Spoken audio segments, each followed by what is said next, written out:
Allez, bonjour à tous et bienvenue, on est parti pour une nouvelle vidéo, cette fois-ci sur l'aménagement des parties communes. Donc lorsqu'on est copropriétaire, évidemment, on dispose de tantièmes de parties communes. Dans certains cas, lorsqu'on est situé par exemple aux extrémités, sur le toit de la copropriété, on a par exemple une terrasse. Est-ce qu'aujourd'hui on peut construire quelque chose entre terrasses? On va voir oui ou non, s'il faut des autorisations.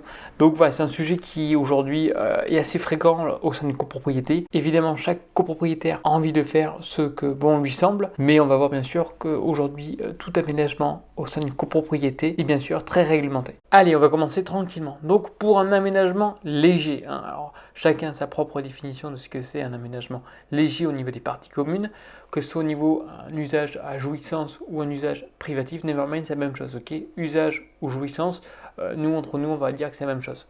Donc lors d'un aménagement léger, tel que par exemple les bacs à fleurs au niveau justement d'un toit terrasse, dans ce cas-là, il n'y aura pas forcément besoin d'une autorisation pour mettre des petits bacs à fleurs au sein justement de son balcon ou de son entre guillemets toit terrasse. Dans ce cas-là, ça ne sert à rien. Encore une fois, comme d'habitude, chaque propos, je vous mets également un texte de loi, cours d'appel ou cours de casse en fonction de ce que je trouve, et vous avez tout simplement la référence, argument, exemple. Deuxième cas, donc on est souvent dans ce cas-là, ça va être justement l'aménagement qui va affecter en fait les parties communes ou l'extérieur de la copropriété. C'est-à-dire que votre aménagement va avoir un impact au sein de la copropriété.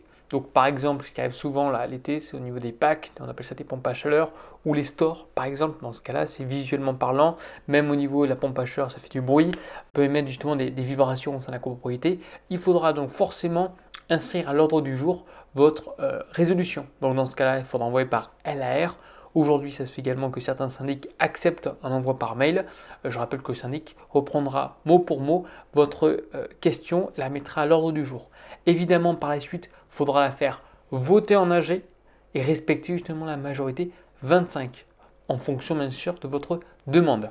Alors, je ne vais pas préciser ce que c'est que la majorité 25, je ferai une vidéo dédiée aux différentes majorités. Petit aparté, dans certains cas, même si vous avez l'autorisation de l'AG, c'est-à-dire de l'Assemblée Générale, il faut respecter absolument aujourd'hui, par exemple pour la PAC, les ABF, c'est-à-dire les architectes des bâtiments de France, c'est-à-dire en fonction de votre localisation, vous pourrez ou non aujourd'hui installer divers appareils. Dans certains cas, je vous dis la PAC, pour des questions esthétiques, des questions de bruit, on peut par exemple vous la refuser dans certains cas. Alors bien sûr, il y a des petits malins entre guillemets qui persistent, qui malgré entre guillemets le désaccord de la mairie ou de la copropriété le font quand même. C'est à votre risque et péril. On verra par la suite qu'il y a toujours la prescription acquisitive ou l'usucapion. Je ferai également une autre vidéo à ce sujet-là.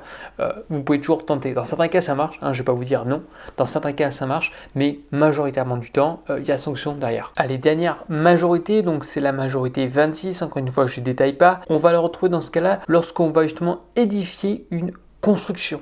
Ça va être le cas par exemple des vérandas ou pergolas. Il faudra absolument la double majorité. Alors on verra qu'il y a également des ponts 25.1, 26.1, bref, peu importe.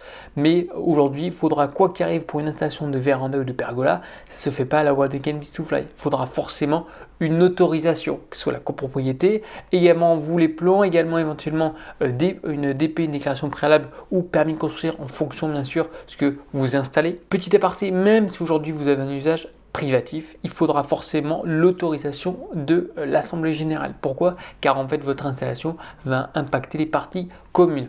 Comme d'habitude, cours d'appel. Alors deux petites notions. Premièrement, la partie commune à jouissance ou à usage privative.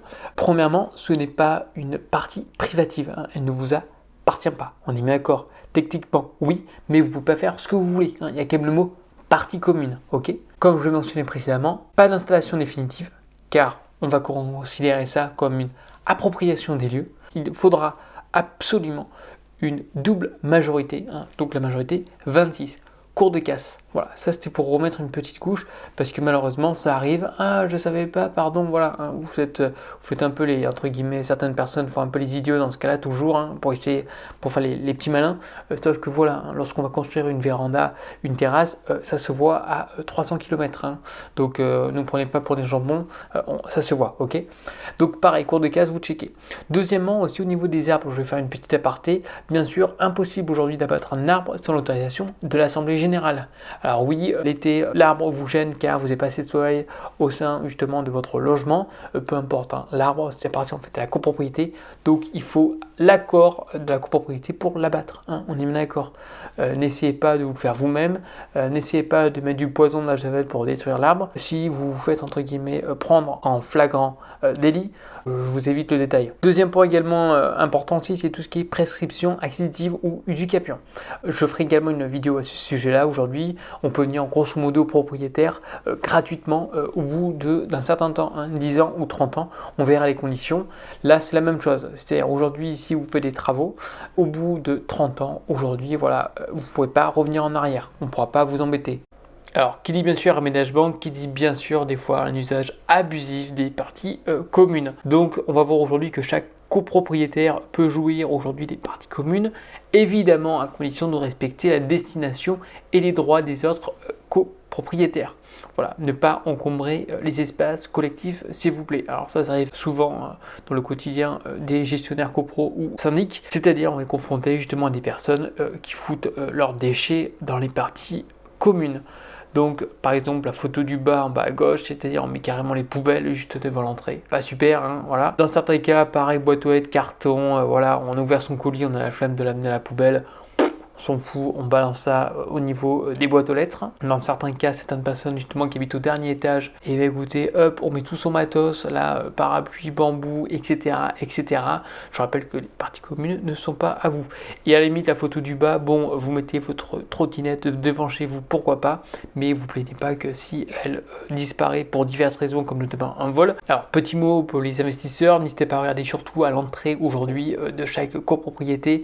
Vous allez voir en fait des petits mots qui vont un petit peu vous résumer aujourd'hui la situation de la copropriété. Donc au niveau des bruits, au niveau des déchets, au niveau de différents problèmes, aujourd'hui le syndic généralement, on va installer à l'entrée les différents messages aujourd'hui à faire respecter au sein de la copropriété.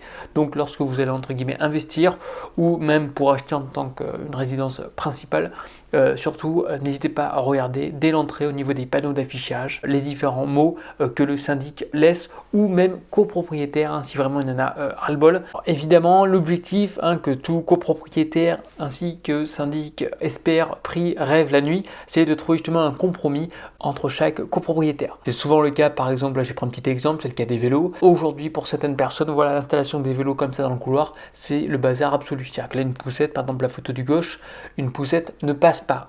Trouver un juste milieu, c'est-à-dire par exemple installer des rails pour vélo. Bien sûr, il faut que la copropriété entre guillemets le vote, on est bien d'accord, ça touche les parties communes.